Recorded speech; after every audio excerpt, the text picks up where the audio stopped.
자, 방금 보신 최근 정부의 부동산 대책과 부산 부동산 시장 영향을 취재하고 있는 보도국 강재아 기자와 함께 더 자세한 내용 알아보겠습니다. 자, 강 기자 어서 오십시오. 안녕하세요. 반갑습니다.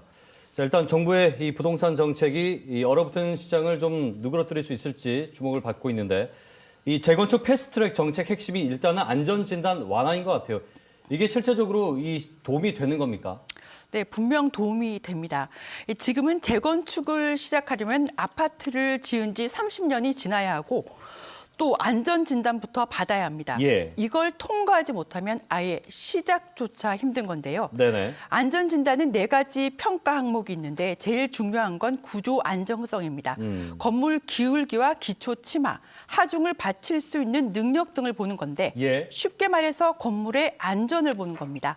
다음 항목이 주거 환경으로 주차 대수와 일조, 도시 미관 등을 보는 건데 거주의 질을 평가하는 겁니다. 네네. 박근혜 정부 때는 구조 안정성을 20%, 주거 환경을 40%로 해서 재건축을 쉽게 하도록 했습니다. 예. 반면 문재인 정부 때는 구조 안전성의 가중치를 50%를 두고 주거 환경은 15%로 낮춰서 사실 재건축을 억제했습니다. 그렇군요. 이게 정권마다 그러니까 재건축이 대상이 되는 그 기준을 어떻게 가중치를 두느냐에 따라서 수월하냐 아니냐. 네, 그걸로 조절을 했던 거죠. 그렇죠. 그러면은 앞서 정부 때 정책과 지금 이번에 정책과의 차이는 어떻게 나는 겁니까? 네, 한마디로 재건축 시작이 훨씬 더 쉬워진 거라고 볼 수 있습니다. 예. 이 단계를 보면서 설명드리겠습니다. 네.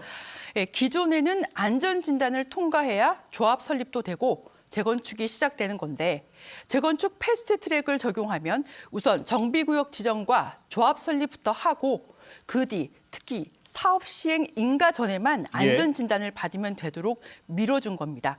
예, 극단적인 예지만 우리나라 대표적인 재건축 단지인 서울 음마아파트는 추진위원회를 구성한 뒤 조합 설립까지 20년 걸렸습니다.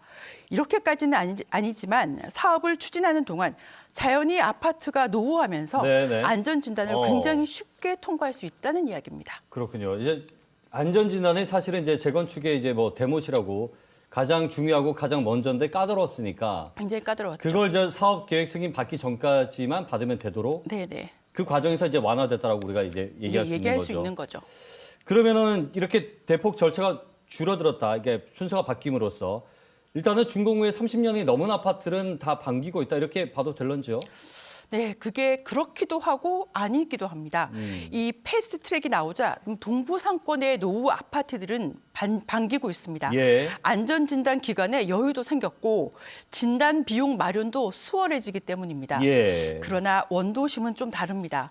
조금 전 리포트에서 보셨듯이 제가 오늘 60년이 된 동구의 한 아파트를 방문했습니다. 네네. 이 아파트는 집안에 화장실이 없어서 복도에 있는 공동 화장실을 쓰고 있었습니다. 또 한 집에 들어가 보니 1층인데도 천장에 철근이 훤히 다 드러나 있었습니다.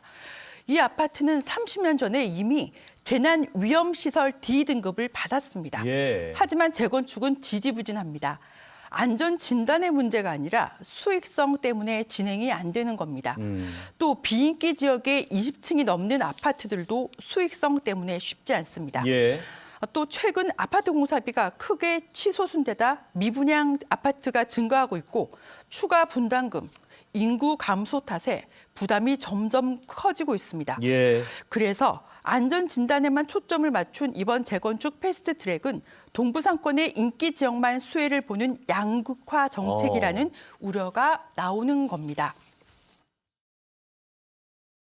공사비 인상, 그다음에 추가 분담금을 감내하지 못하는 단지들의 경우에는 현재 아무리 좋은 제도를 만들어줬다 하더라도 현재의 주거 환경에 만족하면서 사업 진척을 하지 않거나 느려지는, 그래서 사업이 되는 지역과 되지 않는 지역이 극심하게 패스트트랙에도 불구하고 나타날 것으로 판단이 됩니다.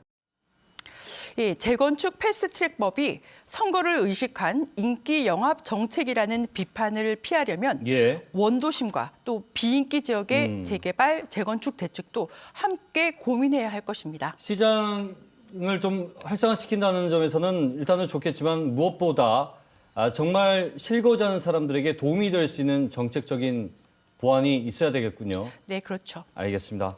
오늘 말씀 여기까지 듣겠습니다. 고맙습니다. 강재아 기자와 함께 얘기 나눠봤습니다.